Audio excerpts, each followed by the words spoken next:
ಬೆಂಗಳೂರು ನಗರದ Kumara Krupa guest ಹೌಸ್ನ waiting ಲಾಂಜ್ನಲ್ಲಿ Adijambava Madiga ಸಂಘಟನೆಗಳ ವತಿಯಿಂದ ಪೂರ್ವಭಾವಿ ಸಭೆಯನ್ನು ಏರ್ಪಡಿಸಲಾಯಿತು. ಈ ಕಾರ್ಯಕ್ರಮವನ್ನು ಸಿದ್ದರಾಜರವರು ಉದ್ಘಾಟಿಸಿದರು.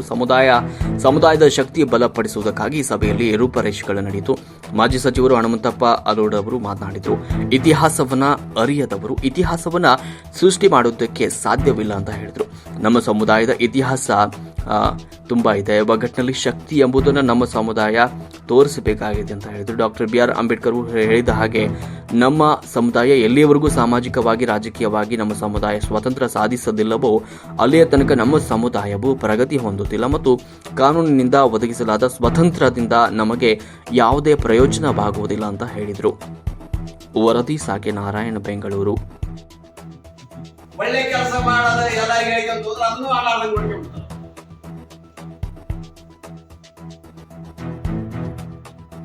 ಇದು ಮಾಡಕ ಮನಸ್ಸು ಮಾಡಿದ್ರೆ ನೀವೇ ಇಲ್ಲಿ ಕುಂತೀರಲ್ಲ, ನೀವು ಮತ್ತೆ ರೆಡಿ ಆಗ್ಬೇಕು. ಅದು ಇನ್ನೊಂದ್ಸಲ ಹಿಡಿಬೇಕಂತ ಇದು ಬೇಡ, ಇವತ್ತೇ ಮಾಡ್ಬೇಕು ನಾಳೆ ಮಾಡ್ಬೇಕು ಅಂತಾರೆ. ಒಂದು ದಿವಸ ಡೇಟ್ ಆಗಿ ಇನ್ನೊಂದು 10-20 ದಿವಸ ಹೋಗಿ ಮುಂದೆ. ಇವತ್ತೇ ತಿಂಗಳನ್ನ ಮಾಡ್ಬೇಕಂತೇನಿಲ್ಲ, ಒಂದು 20 ದಿವಸ ಹೋಗಿ ಮಾಡುವಾಗ ನಾನು ಬರ್ತೀನಿ. ಎಲ್ಲೆಲ್ಲಿ ಓಡಿ ತಿರುಗಾಡ ಮಾಡ್ತೀರಿ ಅದೆಲ್ಲ ನಾ ಬರ್ತೀನಿ. ನಾವೇನು ಡೆಲ್ಲಿ ಬೇರೆ ಬೇರೆ ಜಿಲ್ಲೆಯಿಂದ ಬಂದಿವಲ್ಲ ಅವೆಲ್ಲ ಕಾನೂನುಗಳಿಗೆ ನಾವು ಓಡ್ತೀವಿ ಕರ್ಕೊಂಡು. ಮತ್ತೆ ನಮ್ಮ ಬಳಿದ್ರಾಗಿ ಮತ್ತೆ ನಮ್ಮ ಸಂಬಂಧಿಕರಾಗಿ ಅವ್ರನ್ನೆಲ್ಲ ಕರ್ಕೊಂಡು ಎಲ್ಲಿ ನಮ್ಮ ಇದಕ್ಕೆ ಓಡಾಡಿ ಬರ್ತೀನಿ. ನಾನು ತಿರುಗಾಡ ನಮ್ಮ ನಾಯಕರಾರು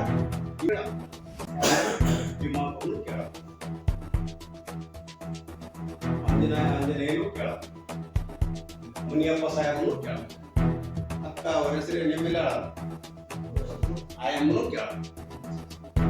ಸೈಲಿಂಗ್ ಪಾಸ್ ಬರಲಿಲ್ಲ ಅಂದ್ರೆ ನಾವು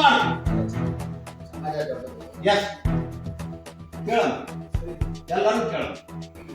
ಅವ್ರು ಬರಲಿಲ್ಲ ಅಂದ್ರೆ ಕುಡುತ್ತೆ ಅಂತಂದ್ರೆ ಕೇಳಂಗಿಲ್ಲ. ನಾವು ಮನಸ್ಸು ಮಾಡಿ, ನೀವು ಮನಸ್ಸು ಮಾಡಿ. ಅದಕ್ಕೆ ನೀವು ಮನಸ್ಸು ಮಾಡಬೇಕು. ಮನಸ್ಸು ಮಾಡಿದ್ರೆ ಏನಾಗಲಿ ಎಲ್ಲವೂ ಸಾಧ್ಯ. ಇದನ್ನ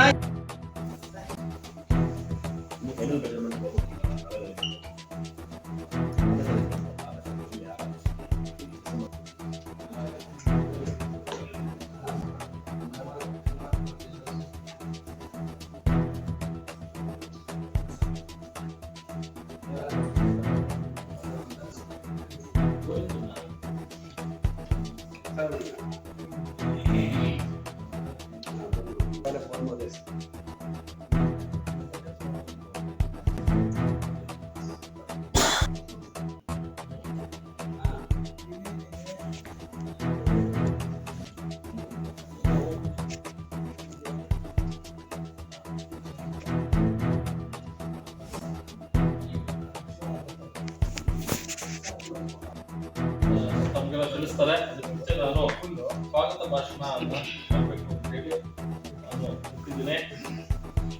ಈಗ ಏನು ಡಿಸೆಂಬರ್ 1ನೇ ತಾರೀಕು, ಇವತ್ತಿಂದ 30 ದಿವಸಗಳಲ್ಲಿ 30ನೇ ತಾರೀಕು ಮಂಗಳವಾರ ಬರುತ್ತೆ. ಸಂವಿಧಾನ ಜಾಗೃತಿ ಸಮಾವೇಶನ ಹಮ್ಮಿಕೊಂಡಿದ್ದೀವಿ.